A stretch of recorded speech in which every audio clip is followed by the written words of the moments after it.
Pedagogía, educación y escuela.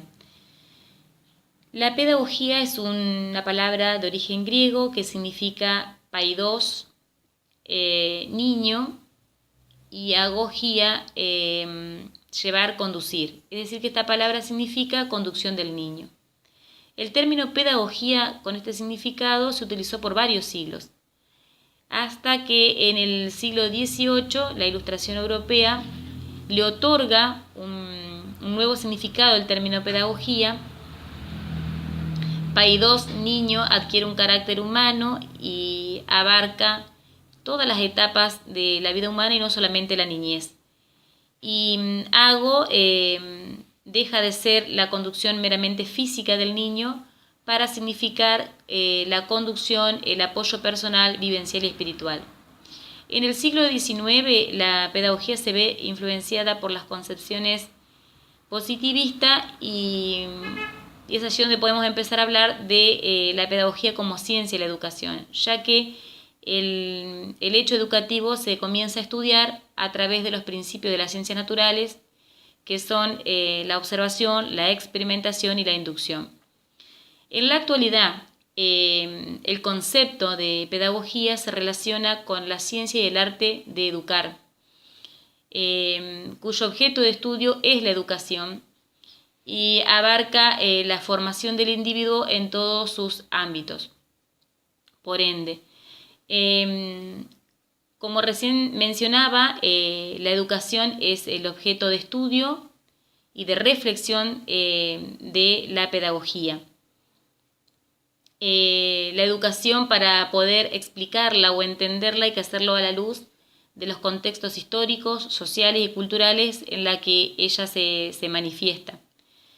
La educación podemos decir que es una práctica social y la pedagogía es una construcción teórica de esa práctica social.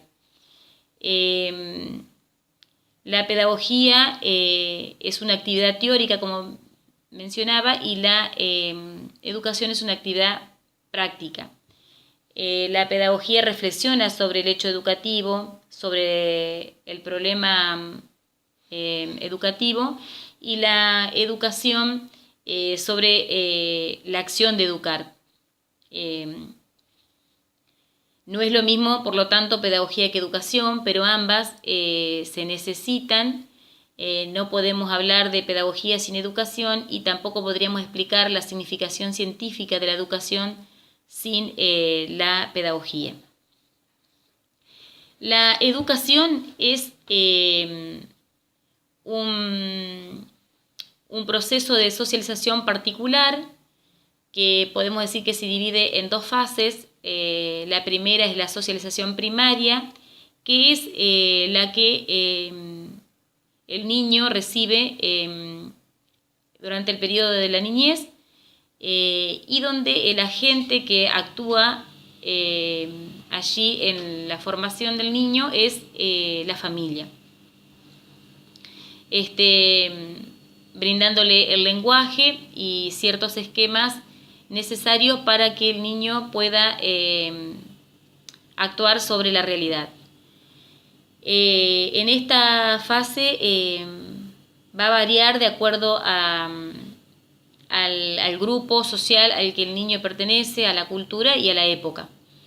En la otra fase, que es la socialización secundaria, es la que se adquiere en las instituciones, en la escuela, en el hospital, en el grupo de amigos y en otras instituciones. Aquí se adquieren aprendizajes de roles que nos muestran las formas en que debe actuar el individuo en los diferentes ámbitos sociales, cómo desarrollarse. Con esto podemos concluir también que es importante, ¿no?, decir que la escuela no es el único lugar donde el individuo recibe educación, como muchas veces se ha sostenido, sino que la persona está involucrada en un proceso educativo desde que nace. Y También podemos decir que la educación se ha dado en todos los tiempos y en todas las sociedades, siempre existió y por tanto se habla de que la educación es transhistórica. Bueno, la educación como proceso de socialización también posibilita la humanización de la persona, es decir, que lo convierte en un sujeto social, capaz de desenvolverse en la vida, le brinda valores, herramientas que le permiten desarrollarse como individuo o llevar adelante la vida social. También hablamos de la educación como transmisora de la cultura. Cuando hablamos de que transmite la cultura, estamos diciendo que todas nosotras las personas tenemos la necesidad imperiosa de transmitir a las nuevas generaciones o a nuestros descendientes todo aquello que nosotros hemos recibido. Esto no significa que se trata de pasar la cultura de una manera idéntica y que no va a ser transformada, sino que se pasa el código, la cultura y se deja un legado, pero que permite al receptor, a la persona que lo recibe, poder trabajar sobre ella de acuerdo a sus singularidades.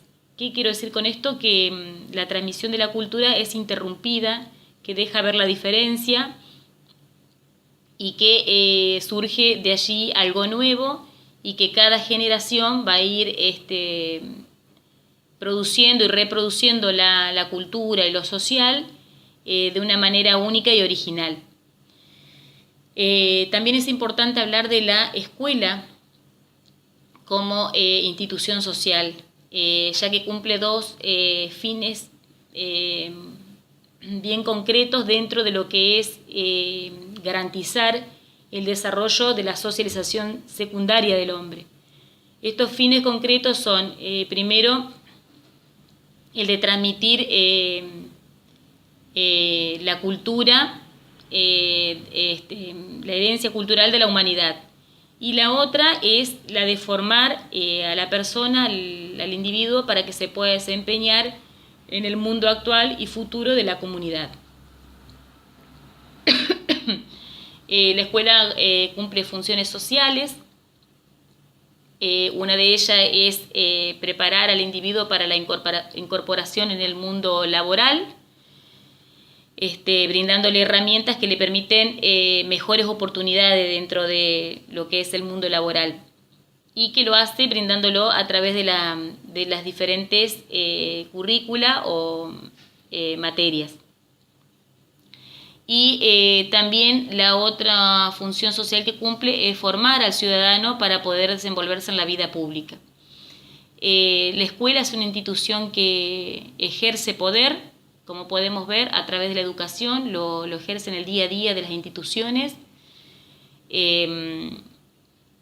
trabajando sobre la conducta del individuo, moldeándola, pero también no solamente ejerce poder, sino que también la escuela, a través de la educación, da poder al individuo de poder transformar su realidad, de que a través de la educación pueda mejorar su condición social, humana, económica y cultural.